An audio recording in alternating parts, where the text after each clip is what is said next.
Il est 9h17, vous êtes au bon endroit sur TV Finance pour tout savoir sur les devises et sur leurs cours. Et pour ce faire, Benoît Fernandez-Rioux nous a rejoint. Bonjour Benoît.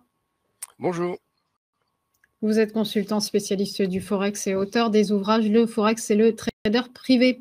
On va d'abord évoquer l'euro-dollar. La paire a perdu du terrain la semaine écoulée. Oui, après avoir flirté avec les indices, effectivement, l'euro-dollar, enfin l'euro a été mis dans ses cordes puisqu'il a baissé, il a chuté même jusqu'à 1,08. Donc deux figures de baisse en 2 semaines.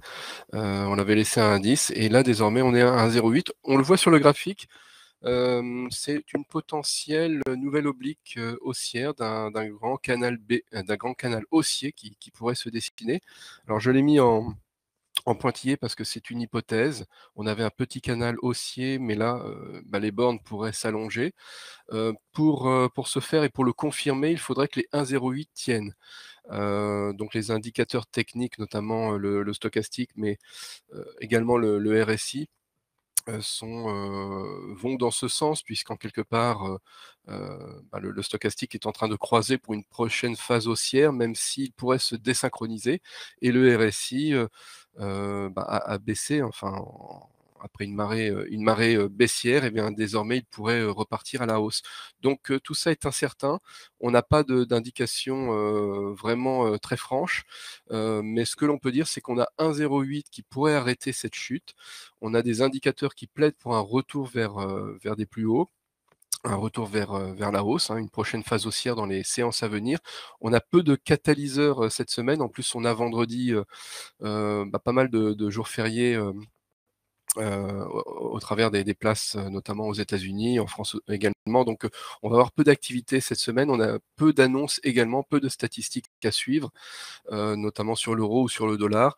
On aura cette semaine tout de même le PIB. Alors, il est annoncé à un petit peu plus de 3%, le PIB annuel aux États-Unis, 3,2. Alors, après une drastique baisse, hein, puisqu'on partait de quasiment 5%. Mais enfin, c'est attendu, c'est anticipé. Donc, qu'est-ce que l'on peut dire sur cet euro-dollar? On peut dire qu'il y a beaucoup de questions, il y a beaucoup d'interrogations, d'autant plus que la réserve fédérale, eh bien, est toujours data dépendante et indique toujours qu'elle pourrait, baisser les taux, cette année. Alors, peut-être pas 3 baisses, mais disons au moins une cet été, peut-être en juin. On a également un ancien, secrétaire au Trésor américain, Larry Summers, qui indique ne pas comprendre pourquoi la réserve fédérale est aussi pressée de baisser les taux.